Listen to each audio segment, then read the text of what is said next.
Hello friends, I am Dr Mohammed Riyas KT, Valanchery Nadakkavil Hospital ENT Surgeon. ഇന്ന് ഞാൻ നിങ്ങളുമായി സംവാദിക്കുവാൻ വന്നിട്ടുള്ള ഒരു വിഷയം എന്ന് പറഞ്ഞാൽ ഏറെ പ്രാധാന്യമുള്ളതാണ്. ഇന്ന് നമ്മുടെ ചെറുപ്പക്കാരും മധ്യവയസ്കരൊക്കെ ഏറെ നമ്മളൊക്കെ ഉപയോഗിക്കുന്ന സാധനമാണ് ഇയർഫോൺ. ഇന്ന് പല ആളുകളും അത് സ്ഥിരമായി ജീവിതത്തിൽ കൊണ്ടു നടക്കുന്നതാണ്. ആ ഒരു ഇയർഫോണിൻ്റെ പിന്നിൽ ഒളിഞ്ഞിരിക്കുന്ന ചില ചെറിയ ചെറിയ അപകടങ്ങളുണ്ട്. നമുക്കറിയാം നമ്മുടെ കേൾവി അല്ലെങ്കിൽ ശബ്ദം എന്നുള്ളത് എത്രമേൽ സുപ്രധാനമാണ് എന്നുള്ളത്. നമ്മുടെ ഈ പ്രകൃതിയുടെ അല്ലെങ്കിൽ ലോകത്തിൻ്റെ സൗന്ദര്യത്തിന് നമ്മുടെ കാഴ്ചകൾക്കൊപ്പം ശബ്ദവും കൂടിച്ചേരുമ്പോഴാണ് അതിന് ഇമ്പമുണ്ടാകുന്നത്. നമ്മുടെ ജീവിതത്തിലൊക്കെ ഒരു സുഖവും സന്തോഷവും നമുക്കൊരു ആസ്വാദകരമാകുന്നത്. ആ ഒരു ശബ്ദത്തെയും ആ ഒരു കേൾവിയെയും നമ്മുടെ ജീവിതത്തിലുടനീളം നമ്മുടെ കൂടെ കൂട്ടുവാനും അതിൻ്റെ ആ കേൾവിയെ നമ്മുടെ പരിപോഷിപ്പിക്കുവാനും നമ്മൾ ശ്രദ്ധിക്കേണ്ട ചില കാര്യങ്ങളാണ് ഞാൻ പറയാൻ പോകുന്നത്. നമ്മുടെ ഈ ഇയർഫോണുമായി ബന്ധപ്പെട്ട് പറയുമ്പോൾ നമ്മുടെ ചെറുപ്പക്കാരൊക്കെ പലപ്പോഴും നമ്മൾ ശ്രദ്ധിച്ചിട്ടുള്ളത് നമ്മുടെ ഇപ്പോൾ ട്രെയിൻ യാത്രകൾ, പ്രത്യേകിച്ച് യാത്രകളിൽ ഒരുപാട് ശബ്ദമുണ്ടാകുന്ന സ്ഥലത്ത് നമ്മുടെ ചെറുപ്പക്കാർ ഇയർഫോൺ ഉപയോഗിക്കുന്നു. സ്വാഭാവികമായിട്ടും പുറത്ത് ശബ്ദമുള്ള അവസ്ഥയിൽ അവർക്ക് കേൾക്കൽ കുറയാവും. ഈ ഇയർഫോണിലൂടെ നമ്മുടെ ശരീരത്തിലെ ചെവിയിലേക്കുള്ള ശബ്ദം കുറഞ്ഞു. അപ്പോൾ സ്വാഭാവികമായിട്ടും അവരതിൻ്റെ വോളിയം, മൊബൈലിലെ നമ്മുടെ വോളിയം മാക്സിമം 100% ആക്കും. ഈ ഒരു ഘട്ടത്തിലാണ് നമുക്ക് പ്രധാനമായിട്ടും ബുദ്ധിമുട്ടുള്ളത്. അതായത് നമ്മുടെ ഇന്ത്യയുടെ പ്രധാന ശബ്ദവുമായി ബന്ധപ്പെട്ട പഠന കേന്ദ്രമായ ഇന്ത്യയുടെ national institute of deafness and communication disorders അവരുടെ നിർദ്ദേശമായിട്ട് അല്ലെങ്കിൽ പല രാജ്യങ്ങളും നിയമമായിട്ട് പറയുന്നത് 85 ഡെസിബലിന് മുകളിലുള്ള ശബ്ദങ്ങൾ നമ്മുടെ ഈ കേൾവിയുമായി ബന്ധപ്പെട്ട നമ്മുടെ എല്ലാവർക്കും അറിയാവുന്നമായ കോക്ലിയയിലുള്ള ഔട്ടർ ഹെയർ സെൽസ് എന്ന കോശങ്ങൾ നശിക്കും എന്നുള്ളതാണ്.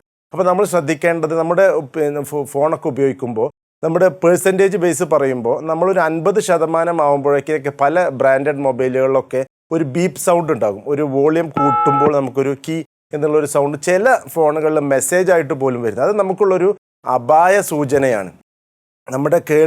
നമ്മുടെ കേൾവിക്ക് തകരാറ്, ഇനിയും ശബ്ദം കൂട്ടുമ്പോൾ നമുക്ക് തകരാറിലാകുമെന്നുള്ള ഒരു അപായ സൂചനയും അലാറവുമാണ്. അപ്പം നമ്മൾ ശ്രദ്ധിക്കേണ്ടത്, നമുക്ക് ഇയർഫോൺ ഉപയോഗിക്കുന്നത് കൊണ്ട് യാതൊരു ബുദ്ധിമുട്ടില്ല, നമുക്ക് ഉപയോഗിക്കാം, ചെറിയ തോതിലൊക്കെ ഉപയോഗിക്കാൻ തെറ്റില്ല. നമ്മളപ്പോൾ ശ്രദ്ധിക്കേണ്ടത് മാക്സിമം പോയാൽ 70%, അതായത് 70, ഒരു ഇയർഫോണിനെ സംബന്ധിച്ച് പറയുമ്പോൾ 70 ഡെസിബലും 70% നമ്മുടെ വോളിയം 70%, 70 ഡെസിബലൊക്കെ ഒരേ കണക്കിലാണ്.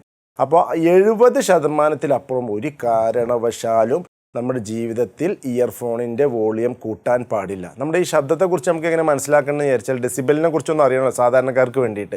നമ്മളിപ്പോൾ രണ്ടാളുകൾ തമ്മിൽ സംസാരിക്കുന്ന ഡെസിബൽ 60-65% ഒക്കെയാണ്. 60%, 60 ഡെസിബലാണ് നമ്മുടെ രണ്ടാളുകൾ തമ്മിലുള്ള സംസാരം. ഇപ്പോൾ നമ്മളൊരു ട്രാഫിക്കിൽ പോകുമ്പോൾ അവിടെയുള്ള ശബ്ദം എന്ന് പറയുന്നത് 85 ഡെസിബലാണ്. അതുകൊണ്ടാണ് നമ്മൾ ട്രാഫിക് ഹോണുകൾ ഇപ്പോൾ പുതിയ നിയമങ്ങളൊക്കെ വന്നിട്ടുണ്ട് അതൊക്കെ. അപ്പോൾ 85 ഡെസിബലിന് മുകളിൽ വരുമ്പോൾ അത് നമുക്ക് ബുദ്ധിമുട്ടുണ്ടാക്കും.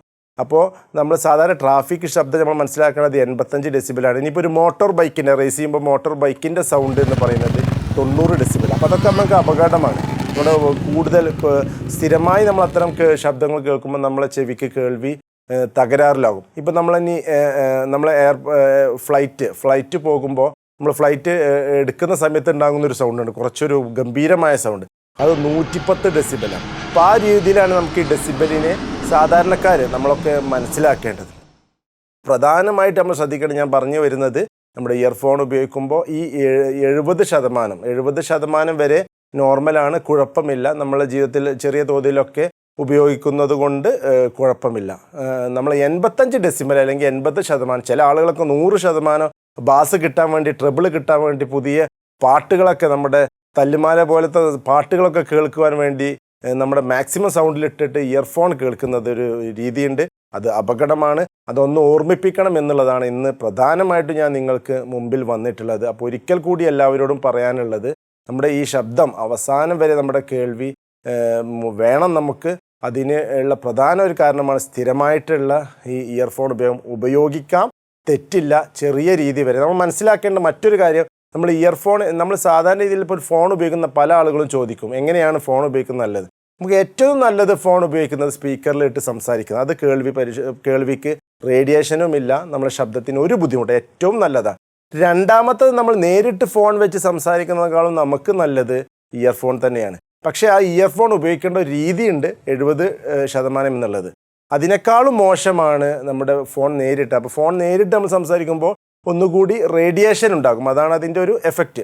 അപ്പോൾ ഏറ്റവും നല്ലത് നമ്മൾ സ്പീക്കറിലിട്ട് സംസാരിക്കാൻ മാക്സിമം സ്ഥിരമായി ഉപയോഗിക്കുന്നവർ. രണ്ടാമത് ഇയർഫോൺ തന്നെയാണ് 70% വരെ.